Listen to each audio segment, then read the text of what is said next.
Assalamualaikum warahmatullahi wabarakatuh.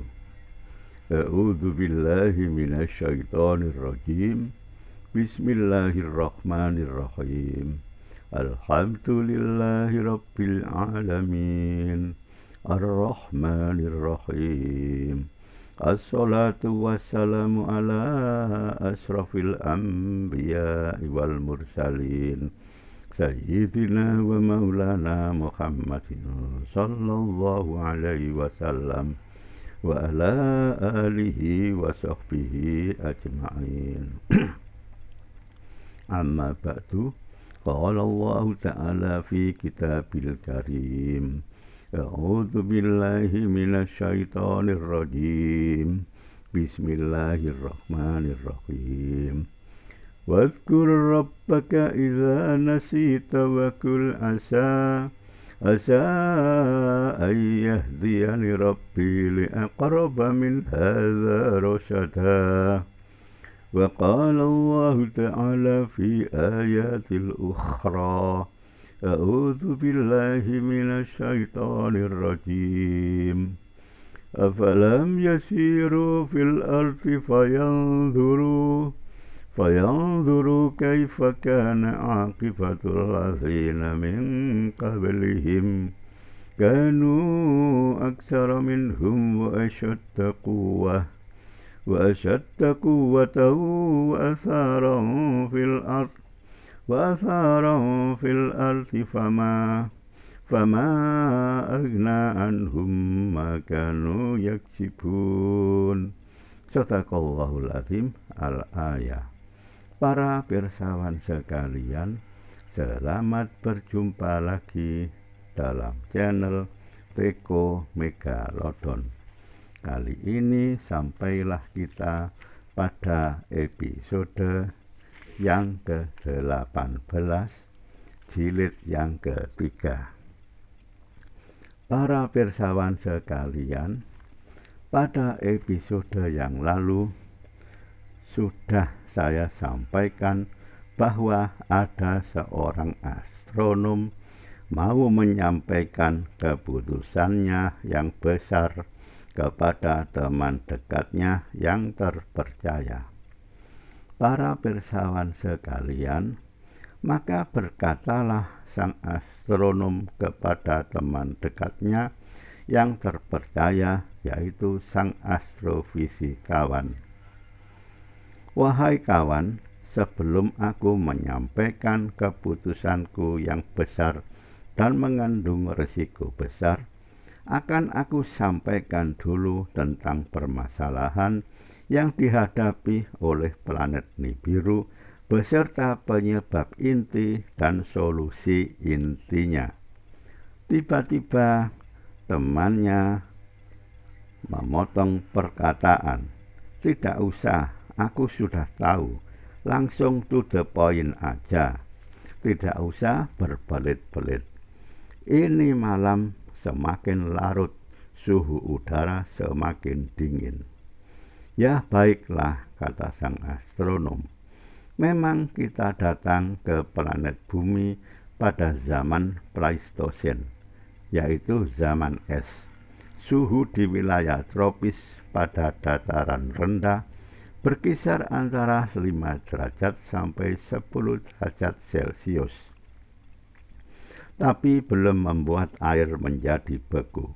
Hal ini berbeda dengan di wilayah subtropis dan kutub, dan pada wilayah dataran tinggi bisa membekukan air.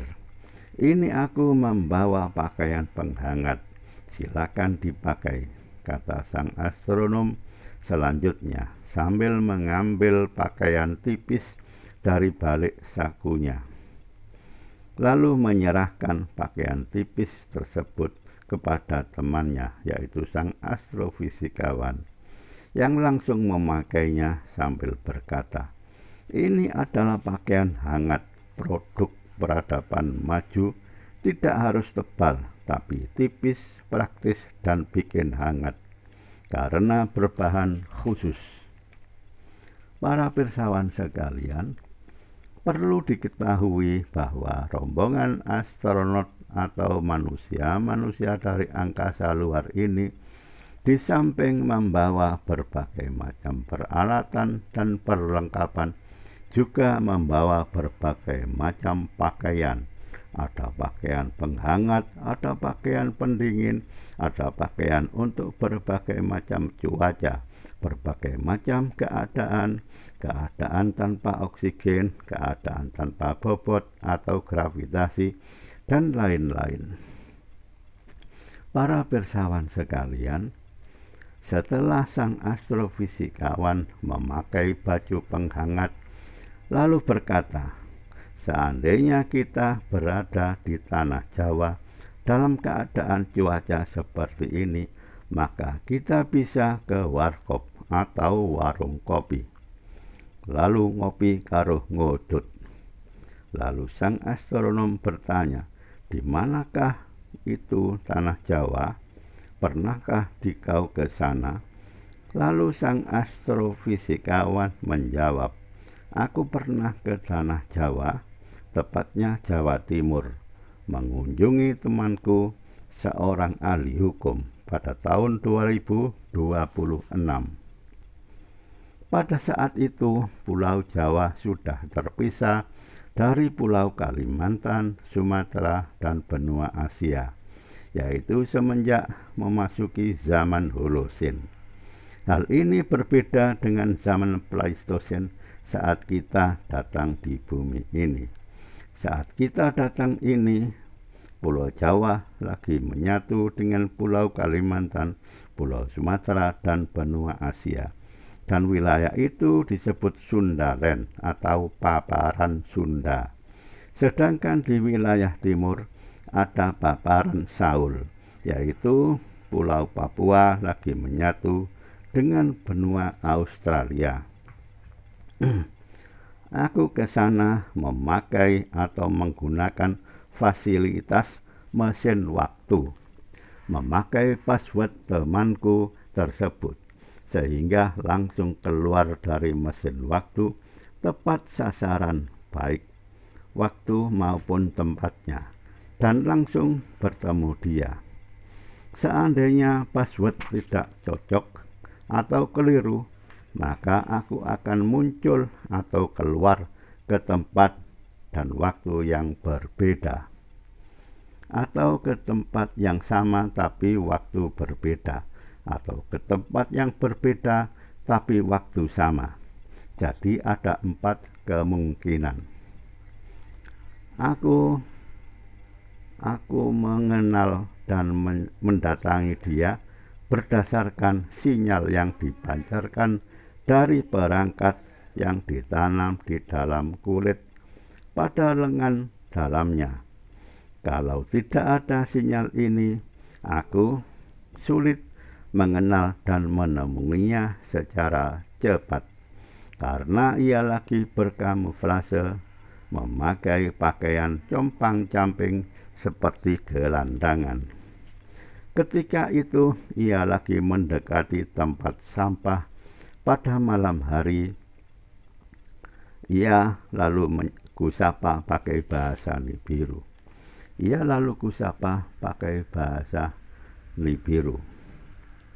Lalu ia mengenalku dan segera menyuruh aku untuk berkamuflase. Lalu kututupi pakaianku dengan atribut dan ornamen yang menunjukkan orang yang tidak waras atau kurang waras. Demikian juga dengan kepalaku, kututupi dengan barang-barang, lalu kubawa tas yang kujumpai atau kutemukan. Lalu ia temanku, si ahli hukum itu, mengajakku mendekati warkop atau warung kopi langganannya.